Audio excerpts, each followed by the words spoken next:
Bonjour à toi. Aujourd'hui, je vais regarder avec toi comment mesurer le temps, mais surtout comment le travailler avec l'horloge. Alors ici, j'ai mon horloge où tu as justement les heures qui sont représentées. Et ce que je fais parfois, puisque nous, lorsqu'on passe midi, on tombe à 13h, 14h, alors j'aime bien me l'écrire ici à l'extérieur de mon horloge pour m'en rappeler.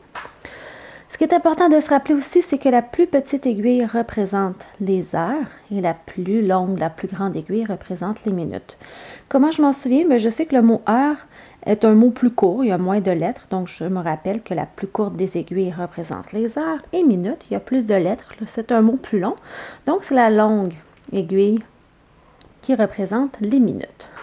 Ce qui est important de se rappeler aussi, c'est que lorsque nous avons nos minutes, à chaque fois que je passe de ce chiffre-ci à ce chiffre-ci, j'ajoute 5 minutes. Donc, on peut rapidement faire notre tour d'horloge qui est de 60 minutes en tout. Alors, si mon aiguille pointe, ma grande aiguille pointe le 1, ça va être 5 minutes. Ici, je vais être rendue à 10 minutes, 15 minutes, 20, 25, 30 minutes, 35, 40, 45, 50, 55. Et ici, je suis à mon 60 minutes où il y aura changement d'heure par la suite. Alors, si je me rappelle de toutes ces informations, ça va bien aider lorsqu'on nous demande d'indiquer l'heure ou qu'on nous demande de placer les aiguilles dans l'horloge. Justement, c'est ce que je vais faire avec toi. Je vais te montrer deux exemples pour que tu puisses bien comprendre. Alors, ce qui est surtout important de se rappeler, c'est que la petite aiguille représente les heures et la grande aiguille représente les minutes. Alors, ici, on me demande d'indiquer l'heure. Alors, ce que je vais faire, c'est que je vais aller voir tout de suite la petite aiguille qui représente les heures, puisque mon premier nombre que je dois placer, c'est mes heures, suivi des minutes. Alors, ma petite aiguille pointe vers le 8. Alors, je peux déjà écrire qu'il est 8 heures. Je mets mes deux petits points et ensuite, je vais pouvoir représenter mes minutes. Alors, ma grande aiguille qui représente les minutes est pointée sur le 1. Donc, je sais que lorsque je suis à 1, c'est 5 minutes qui sont écoulées dans l'heure. Alors, je vais pouvoir écrire 0,5. Alors, les minutes sont toujours représentées par deux nombres. C'est pourquoi je mets deux chiffres. C'est pourquoi je mets 0,5.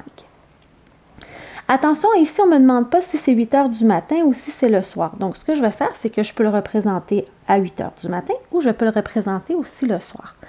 Pour ce faire, j'ai mon petit truc où j'ajoute à l'extérieur les heures d'après-midi et de soir. Alors, lorsque j'ai mes heures du matin, je m'approche de midi, qui est le dîner. Ensuite, je peux faire 13, 14, 15, 16, 17, 18, 19, 20, 21, 22, 23, 24. Dans un travail, je peux toujours ajouter des petites informations comme ça pour m'aider. Alors, si on m'avait demandé quelle heure est-il le soir, j'aurais donc pu dire qu'il est 20h05. Les minutes ne changent pas. Alors, soit 8h05 ou 20h05, c'est l'heure qui est indiquée sur cette horloge.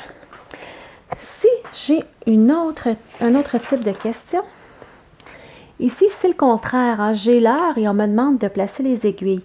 Ce qui est important de se rappeler, c'est que ma petite aiguille représentera les heures et ma grande aiguille les minutes. Alors, on me dit il est 23h30. Alors, ici, j'ai mes heures du matin jusqu'au midi. Et ici, on me dit 23h. Donc, je suis dans la nuit, je suis de soir. Donc, ce que je vais faire, c'est que je vais me les ajouter pour pouvoir tout de suite savoir où placer mon nombre d'heures, ma petite aiguille. Alors, 13, 14, 15, 16, 17, 18, 19, 20, 21, 22, 23, 24. Alors, en plaçant mes heures de soirée et d'après-midi, je suis capable ici de voir 23 heures, c'est ici. Alors, je vais mettre ma petite aiguille qui pointe vers 23 heures.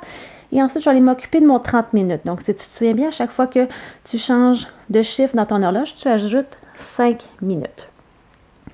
Alors, soit que tu te souviens par cœur que le 6 représente 30 minutes et le 12 représente 0 minutes, ou que tu fais tes bonds de 5 jusqu'à ce que tu arrives à 30. Alors ici, je vais donc avoir 5, 10, 15, 20, 25, 30. Alors, ma grande aiguille qui représente les minutes va donc pointer vers le 6 qui représente 30 minutes.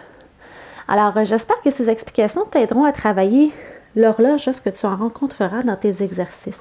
Alors, n'oublie pas d'aimer cette publication et de t'abonner à ma chaîne YouTube.